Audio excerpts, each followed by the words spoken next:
Warm welcome in my channel MBBS on tips. आज हम discuss कर रहे हैं कार्डियक आउटपुट। कार्डियक आउटपुट होता क्या है?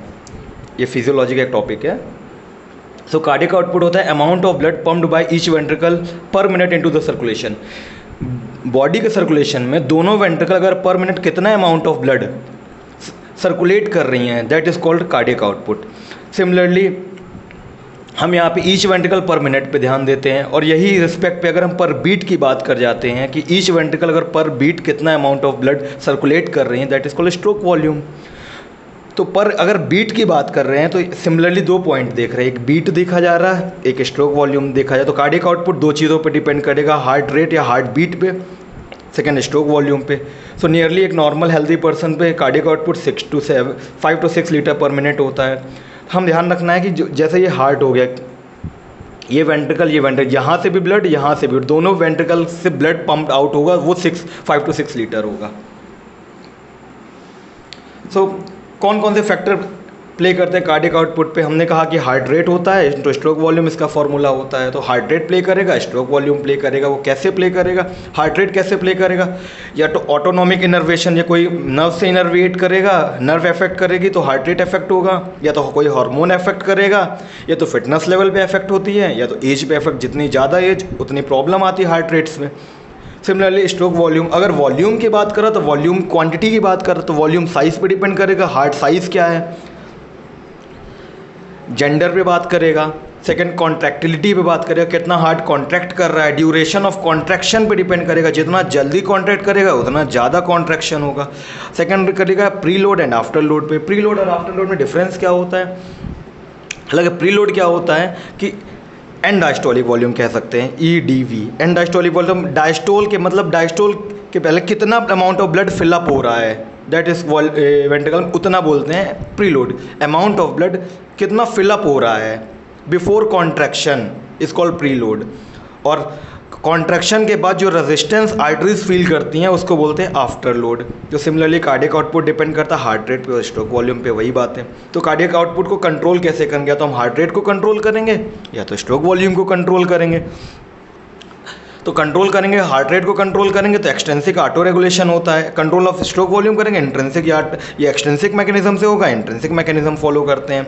हालांकि हार्ट रेट हम बैरो रिसेप्टर के कॉन्सेप्ट से ऑटो रेगुलेशन क्लियर कर लेते हैं, तो हार्ट रेट का ज़्यादा डिस्कस आता नहीं है कार्डियक आउटपुट पे। बट हम मेजर डिस्कस करते हैं स्ट्रोक वॉल्यूम का। याद रखना, हार्ट रेट हमेशा बैरो रिसेप्टर के कॉन्सेप्ट से क्लियर हो जाती हैं चीज़ें हार्ट रेट की। तो control of stroke volume, stroke volume control कैसे होता है? सबसे प्रॉब्लम इसमें आती है। तो ये दो मैकेनिज़्म से कंट्रोल होता है, होमोमेट्रिक मैकेनिज़्म, हेट्रोमेट्रिक मैकेनिज़्म से। तो अपन डिस्कस करते हैं होमोमेट्रिक एंड हेट्रोमेट्रिक में। सबसे पहले आते हैं हेट्रोमेट्रिक कंट्रोल कैसे होता है। हेट्रो मतलब होता है डिफरेंट, मैट्रिक मतलब होता है लेंथ। तो इसमें क्या होता है कि जो जितनी ज़्यादा इनिशियल लेंथ से कॉन्ट्रैक्ट करेगा, जितना ज़्यादा इनिशियल लेंथ उसकी स्ट्रेच करेगी, मायोकार्डियल कॉन्ट्रैक्टिलिटी उतनी ज़्यादा हो जाएगी। सपोज एक रबर को जितना ज़्यादा हम स्ट्रेच करेंगे फिर छोड़ेंगे तो उतना ज़्यादा कॉन्ट्रैक्ट होगी। तो इनिशियल लेंथ पे उसकी कॉन्ट्रैक्टिलिटी डिपेंड करेगी। ये कार्डियक इनर्वेशन से इंडिपेंडेंट होता है। कार्डियक इनर्वेशन मतलब सिंपैथेटिक या पैरासिम्पैथेटिक नर्व सप्लाई को बोलते हैं कार्डियक इनर्वेशन। ये कार्डियक इनर्वेशन से टोटली इंडिपेंडेंट होता है, क्योंकि मसल की इनिशियल लेंथ पे डिपेंड कर रहा है, ना कि इनर्वेशन से इसे कोई मतलब नहीं है। तो अगर इनिशियल लेंथ पे डिपेंड करता है तो यही तो हमारा फोर्स स्टार्लिंग लॉ कहता है, फ्रैंक स्टार्लिंग लॉ कहता है। फ्रैंक स्टार्लिंग लॉ कहता है कि अगर इंडिपेंडेंट कंडीशन देखा जाए तो इनिशियल लेंथ के डायरेक्टली प्रोपोर्शनल होता है रेट ऑफ कॉन्ट्रैक्शन। तो similarly force of ventricle contraction directly proportional to initial length of muscle fibre. Similarly यही तो फ्रैंक स्टार्लिंग लॉ है। हमने डिस्कस किया था pre load and after load.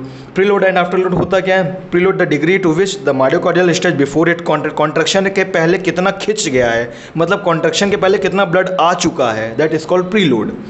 Similarly after load क्या बोला था? रेजिस्टेंस होता है। रेजिस्टेंस किस चीज़ का? जब वेंट्रिकल ब्लड को पंप करती है तो आर्टरी जो रेजिस्टेंस फील करती हैं झटके से, that is called after load. तो pre load and after load में डिफरेंस ये होता है कि जो प्री लोड होता है वो एंड डायस्टोलिक वॉल्यूम बोलते हैं उसको। एंड डायस्टोल के एंड में जितना वॉल्यूम आ जाता है उसको बोलते हैं एंड डायस्टोलिक वॉल्यूम। और जितना ज़्यादा ब्लड वॉल्यूम होगा उतना ज़्यादा वीनस रिटर्न होगा बॉडी का। सिमिलरली आफ्टर लोड जितना एंड सिस्टोल के एंड में जो वॉल्यूम बचता है उसको बोलते हैं एंड सिस्टोलिक वॉल्यूम। तो आफ्टर लोड सिस्टोल के बेसिस पे कहा जाता है।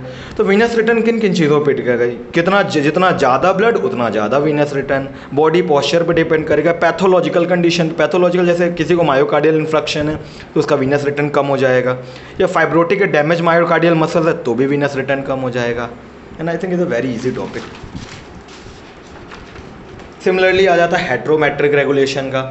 तो हेट्रोमेट्रिक रेगुलेशन में क्या होता है कि ये इनिशियल लेंथ से कोई मतलब नहीं रखता है। द मायोकार्डियल कॉन्ट्रैक्टिलिटी इंक्रीज होगी या डिक्रीज होगी without initial, depending on initial length of the cardiac muscle fibre. Cardiac muscle fibre से कोई लेना देना इसको दूर दूर तक नहीं होता है। So its effect is totally independent. तो विद द इनिशियल लेंथ जो ये होगा कार्डियक इनर्वेशन से डिपेंड करता है। कार्डियक इनर्वेशन के टोटली डिपेंडेंट होता है।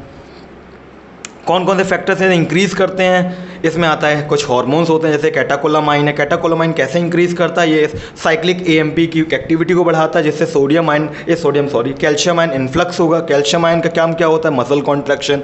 ट्रोपोनिन सी से बाइट कर जाता है जो कि अपन पढ़ते हैं कॉन्ट्रैक्शन फिलामेंट थ्योरी में। कॉन्ट्रैक्शन से कैल्शियम ट्रोपोनिन सी से बाइंड करेगा, कॉन्ट्रैक्टिलिटी बढ़ जाएगी।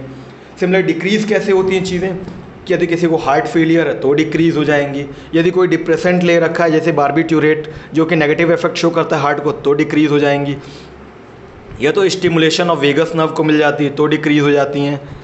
तो कार्डियक इनर्वेशन होता है पैरासिम्पैथेटिक एंड सिंपैथेटिक। तो डिफरेंस जनरली क्या होता है पैरासिम्पैथेटिक से, तो पैरासिम्पैथेटिक और सिंपैथेटिक में ज़्यादा डिफरेंस नहीं होता। सिंपैथी मतलब याद रखना, सिंपैथी तो गेन करना, सिंपैथी गेन करना, ठीक है। सिंपैथी गेन करता है। जैसे हम हार्ट के रिस्पेक्ट केवल बात कर रहे हैं यहाँ पे, तो हार्ट के रिस्पेक्ट में ये हार्ट रेट बढ़ाएगा, कॉन्ट्रैक्टिलिटी बढ़ाएगा, कंडक्टिविटी बढ़ाएगा। लेकिन पैरासिम्पैथेटिक में दो चीज़ें केवल कम होती हैं, हार्ट रेट कम हो जाएगी और कंडक्टिविटी कम हो जाएगी। कॉन्ट्रैक्टिलिटी से कोई मतलब नहीं होता क्योंकि पैरासिम्पैथेटिक कॉन्ट्रैक्टिलिटी पार्ट में अवेलेबल ही नहीं होते, नेग्लिजिबल प्रेजेंट होते हैं, इसलिए कॉन्ट्रैक्टिलिटी पे डिपेंडेंट करता है। ये हार्ट के रिस्पेक्ट पे है। अदर ऑर्गन के बेसिस पे ये पॉजिटिव, ये सिर्फ बढ़ाएगा चीज़ों को, जैसे स्टमक पे गैस्ट्रिक सेक्रेशन बढ़ाएगा, हार्ट में बॉन्को कंस्ट्रक्शन कराएगा, इरेक्शन कराएगा, इजैकुलेशन कराएगा, ये डायरिया कराएगा तो कॉन्स्टिपेशन कराएगा and all. Similarly opposite effect करेगा अदर ऑर्गन के बेसिस पर, लेकिन हार्ट के बेसिस पर थोड़ा सा याद रखना सिंपैथी गेन करता है हार्ट की। अब चीज़ें आती हैं, इसको फ्लो चार्ट में देख लेते हैं जो कि फाइनल आउटकम कहना क्या चाहते थे, बात किस चीज़ की करना चाहते थे। अब